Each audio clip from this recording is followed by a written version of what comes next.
My fellow Americans, when I ran for president, I was told the days of bipartisanship are over, and that Democrats and Republicans can no longer work together.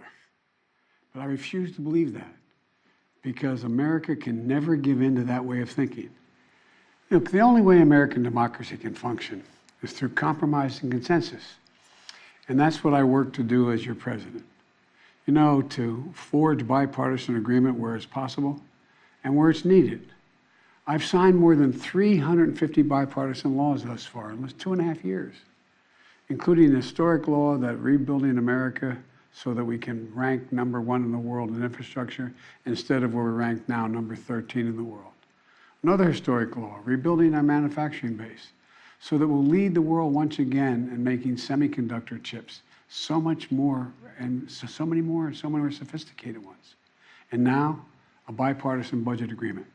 This is vital because it's essential to the progress we've made over the last few years is keeping full faith and credit of the United States of America and passing a budget that continues to grow our economy and reflects our values as a nation. That's why I'm speaking to you tonight, to report on the crisis averted and what we're doing to protect America's future. Passing this budget agreement was critical. The stakes could not have been higher. If we had failed to reach an agreement on the budget, there were extreme voices threatening to take America for the first time in our 247-year history. Nothing would have been more catastrophic. Our economy would have been thrown into recession. Retirement accounts for millions of Americans would have been decimated. 8 million Americans would have lost their jobs. Default would have destroyed our nation's credit rating, which would have made everything from mortgages to car loans to funding for the government much more expensive. And it would have taken years to climb out of that hole. And America's standing as the most trusted, reliable financial partner in the world would have been shattered. So, it was critical to reach an agreement. And it's very good news for the American people. No one got everything they wanted, but the American people got what they needed. We averted an economic crisis, an economic collapse. We're cutting spending and bringing the deficits down at the same time. We're protecting important priorities from Social Security to Medicare to Medicaid to veterans to our transformational investments in infrastructure and clean energy. I want to commend Speaker McCarthy. You know, he and I, and our teams, we were able to get along, get things done. We were straightforward with one another, completely honest with one another, respectful with one another. Both sides operated in good faith. Both sides kept their word. And I also want to commend other congressional leaders. House Minority Leader Jeffries, Senate Majority Leader Schumer, Senate Minority Leader McConnell. They acted responsibly and put the good of the country ahead of politics.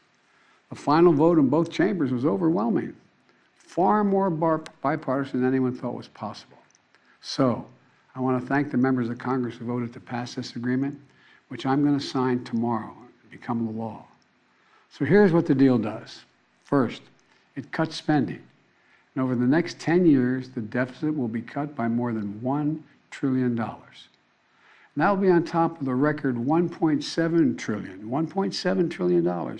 I already cut the deficit in my first 2 years in office. And it's clear we're all on a much more fiscally responsible course than the one I inherited when I took office 4 years ago. When I came to office, the deficit had increased every year the previous 4 years. And nearly $8 trillion was added to the national debt in the last administration. And now we're turning things around. And that's good for America. You know, my dad used to have an expression. He said, "Joey, don't tell me what you value. Show me your budget. I'll tell you what you value." That's at the heart of this debate. What do we value? Protecting seniors. You may remember during my State of the Union address, there was a spirit exchange between me and a few Republicans spontaneously occurring on the floor of the House of Representatives. I was pointing out that for years, some of them were putting forward proposals to cut Social Security and Medicare. And some of them that night took exception, and they said very loudly that that wasn't true. So I asked them on the floor at that night, ask them a simple question. Will you agree not to cut Social Security, not to cut Medicare?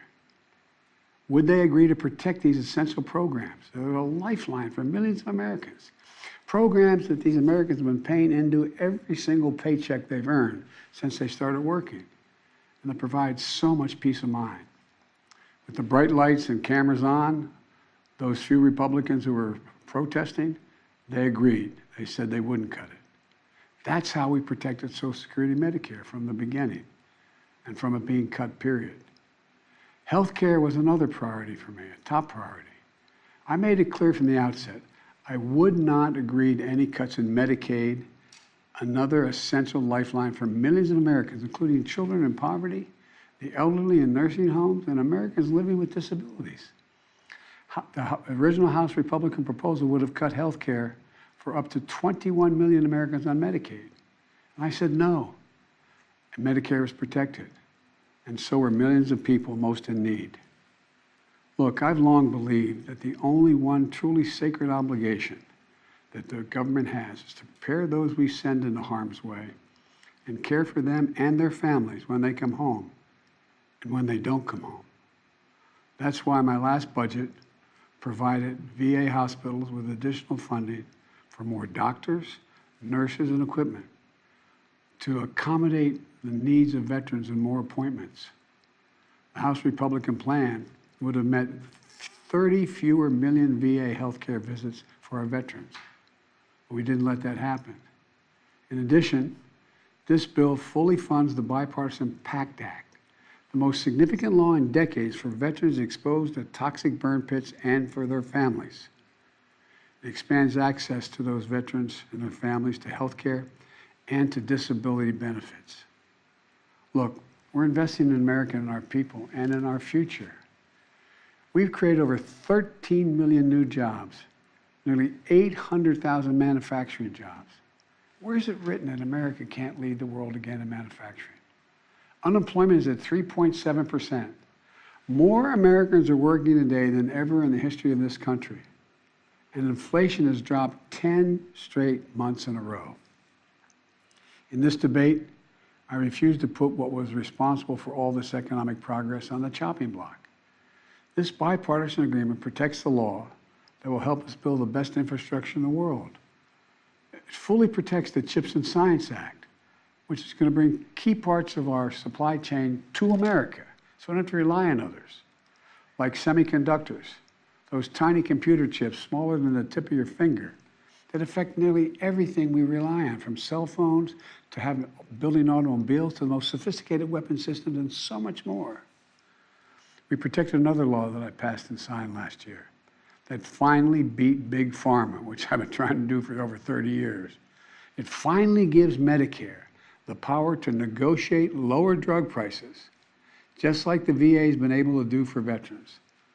This law has already dramatically cut the cost of insulin for seniors, from as much as $400 a month to just $35 a month for insulin. Negotiating lower drug prices not only saves seniors a lot of money, it saves the country a lot of money.